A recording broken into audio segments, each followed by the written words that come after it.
आप देख रहे हैं शेरघाटी आजकल और मैं हूं इमरान अली।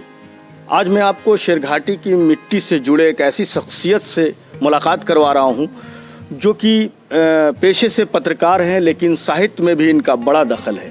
इनकी कई किताबें आ चुकी हैं और किताबें ही नहीं आई बल्कि कई बड़े प्रकाशन ने इनकी किताबें छापी हैं और देश भर के साहित्य जगत में इनकी पहचान है। शहरोज कमर, आपका स्वागत है शेरघाटी आजकल। जी शुक्रिया इमरान भाई, बहुत बहुत शुक्रिया आपका।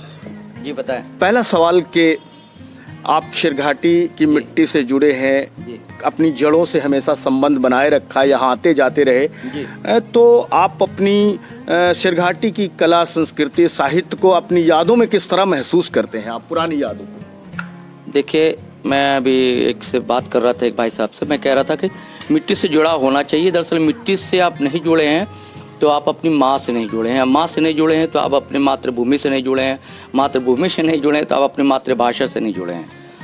और जब भाषा का सवाल होता है तो भाषा से ही संस्कृति है, संस्कृति में ही भाषा है और उसकी एक अपनी सांस्कृतिक विरासत रही है।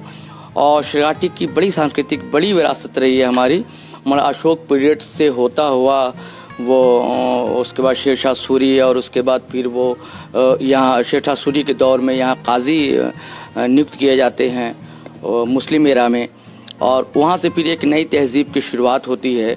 उसके बाद फिर आदिवासी संस्कृति का उदय यहाँ पर होता है। उसके बाद फिर और हमारे और दूसरे जो संस्कृति है और उसको तो कई तरह की संस्कृति मिलकर गंगा जमनी संस्कृति हमारी शेरघाटी में जन्म लेती है, और जिसमें उर्दू हिंदी दोनों का बराबर योगदान रहता है। अगर हिंदी की बात करें तो नमृतेश्वर पाठक यहाँ बड़ा कवि होता है और जिनकी कविताओं का संकलन हमने ज़िंदगी पोर पोर के नाम से किया मैंने, और झारखंड के एक प्रकाशक ने छापा। उसका पी यदुनंदन प्रसाद सामने आते हैं, उसका रमेश पाठक, हाँ यदुनंदन राम सामने आते हैं। ये हिंदी का एक दौर है, जनकनंदन प्रसाद सामने आते हैं। और उसके बाद मैं उर्दू की बात करूं तो उर्दू में कमरुल हुदा और कमर शेरघाटी जो कि शुमाली महल्ला के थे, जबकि मतलब इस दौर में बहुत कम लोग जानते होंगे, अनजान होंगे कि मतलब शुमाली महल्ला में भी एक रवायत रही अदब की, साहित्य की, संस्कृति की, जो कि बड़ा नाम हुआ। और उसने 40 किताबें हमारे इमरान भाई लिखी, उन्होंने लिखी और मतलब की। और एक किताब ऐसी थी कि जो महाभारत का उन्होंने, मतलब बहुत से लोग मौरख कहते हैं, इतिहासकार कहते हैं कि महाभारत का अनुवाद उर्दू में किया उन्होंने। और इसका जिक्र अभी नौजवान शायर फरदुल हसन साहब जो एरम पब्लिकेशन अभी पटना में हाल मुकीम है, उनकी एक किताब आई है बेचारे लोग। उन्होंने बड़ा दुर्लभ काम उन्होंने किया है, नायाब काम है उनका।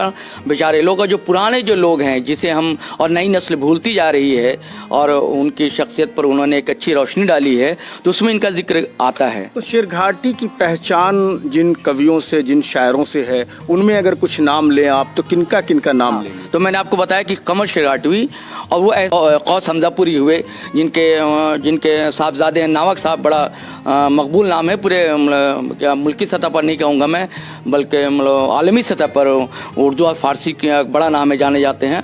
और ज़बान पर जो उनको अबूर हासिल है, मुझे लगता है कि आज के किसी उस्ताद शायर के पास भी नहीं है ये अलग से ये। और उसके बाद शायरी की अगर बात करूँ तो उसी हमजापुरी में अफसर हमजापुरी बड़े मकबूल शायर हुए।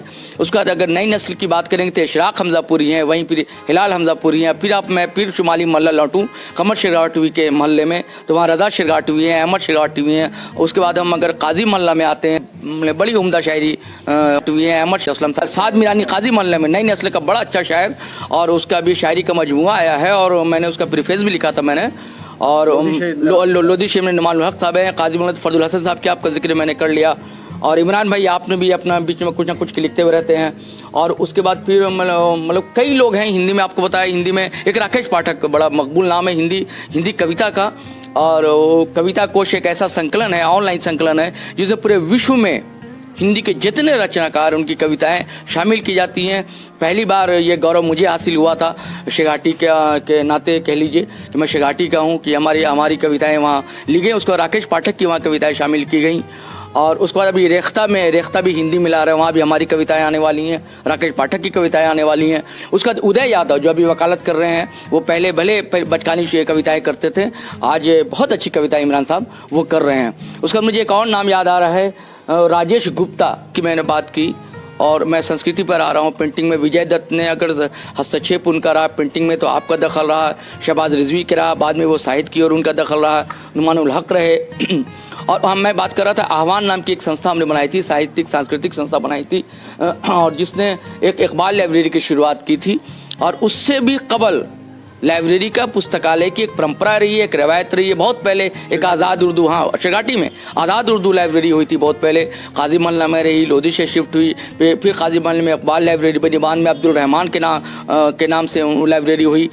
उसके बाद फिर लोधी शहर में शाहीन लाइब्रेरी का अमला ये सामने आता है, कह लीजिए उसकी तश्कील होती है। अब बहुत दिनों तक मतलब हाँ कौस लाइब्रेरी हमजापुर लोधी शहर में नुमानुल हक साहब का बहुत बड़ा कंट्रीब्यूशन रहता है, अस्कर इमाम का कंट्रीब्यूशन रहता है, आमिर इमाम का कंट्रीब्यूशन रहता है उस लाइब्रेरी को, सलमान बल्खी का कंट्रीब्यूशन रहता है।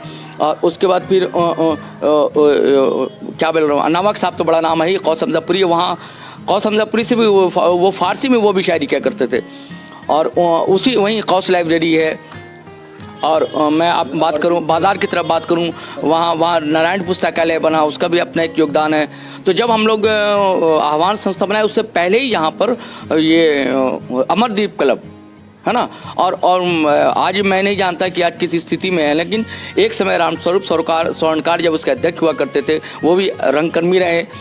इमरान अली साहब ने एक फिल्म यहाँ पर बनाई, वो भी एक सांस्कृतिक दखल है जागो नाम का, और उसका योगदान इस माने में इसलिए है कि उसमें कई स्थानीय लोग, कला संस्कृति सांस्कृतिक जितने लोग थे, मैं दरअसल उस वक्त था नहीं तो मैं भी शामिल होता, कई लोग थे उसमें, मतलब शेरघाटी से जुड़ा रहा अली खान का वो उनका फिल्मों में एक दखल है, पहचान है। हाँ दिलावेज खान है। तो हिंदी पाठ्यक्रम के एक रवायत रही शेरघाटी में, और बड़ा नाम था बिंदेश्वरी सिंह का, जो कि हाँ बिंदेश्वर सिंह बिंदु टाइटल था, और वो हटिया मोहल्ला के थे रहने वाले। और मुझे बचपन का याद है कि ज्वाला दहेज की एक फिल्म आई थी उनकी, और बड़ा रोल था उनका। उसके बाद मुझे याद आ रहा है कि हाई स्कूल में एक नाटक हुआ था, वो पटना से भी टीम आई थी, और उसमें बड़ा पैसे वाला करके उसमें उन्होंने रोल निभाया था, और तब से मैं बड़ा प्रभावित हुआ। और इतना गौरवशाली अतीत रहा है शेरघाटी का, कला साहित्य संस्कृति यहाँ की, लेकिन अभी वर्तमान समय में कुछ ऐसा नहीं लगता कि कुछ शून्यता है, खामोशी है? हाँ, ये दरअसल हर चीज़ क्या होती है, समय के साथ चीज़ें बदलती हैं, है ना, उसका कल्चर बदलता है, संस्कृति बदलती है, लेकिन संस्कृति का जो मूल होता है वो कभी नहीं भूलता। और संस्कृति का मूल होना चाहिए मानव कल्याण, और हर संस्कृति हर साहित्य का उद्देश्य मकसद होता है मानव कल्याण होता है। उर्दू में जैसे अदब कहते हैं, अदब मतलब शिष्टता, तो वैसे ही हिंदी में साहित्य कहते हैं। साहित्य जो बना है, संस्कृत का शब्द है साहित्य, अच्छा हित, अच्छा कल्याण, वो साहित्य है। तो वो दरअसल अभी शिफ्ट हो गया वर्चुअल स्पेस में। अब फेसबुक है, व्हाट्सअप है, अब फेसबुक पर लोग ऑनलाइन मुशायरे होते हैं, कवि सम्मेलन होते हैं, वहाँ कविताएँ, वहाँ किताबें तक आ रही हैं, है ना, और किंडल है, अमेज़न है, परलेख है, ऐसे कई सोशल प्लेटफॉर्म है जहाँ किताबें आ रही हैं, लोग डाउनलोड करते हैं और अपने व्हाट्सएप पे या फेसबुक पर लोग किताबें पढ़ते हैं। राजकमल प्रकाशन है दिल्ली का, वो फेसबुक पर अपनी मैगज़ीन सर्कुलेट कर रहा है, और ऐसे कई लोग हैं। और जैसे मैं बताऊं, एक दौर था कि आह्वान एक पोस्टर जो कविता करता था, आह्वान ने कई अंक तक कविताएँ निकाली। लहर नाम से विजय दत्त ने का हाथ से लिखकर हैंड राइटिंग वाली के कविता पुस्तिका, कविता पत्रिका निकालते थे, मगही में भी, हिंदी में भी। आह्वान ने फिर उर्दू में निकाला और हिंदी में निकाला, तो अब वो शिफ्ट हो गया। हाँ नहीं, तिश्ना मैगज़ीन भी शुरुआत हुई यहाँ से, वहाँ से मैगज़ीन की तो कई हुई, कौस भी शुरुआत हुई वहाँ से। उसका देश दर्पण हिंदी में साप्ताहिक की शुरुआत थी, अशरफ मिरानी, फर्जुल हसन वगैरह ने किया, और उससे पहले और भी कई पत्रिकाएँ यहाँ से निकलती रही हैं।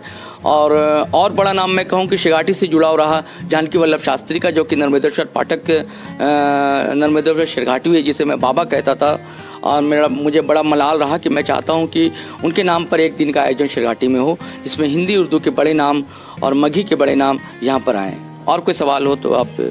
शेरघाटी के लिए क्या संभावनाएं आप देख रहे हैं भविष्य में कला संस्कृति को लेकर?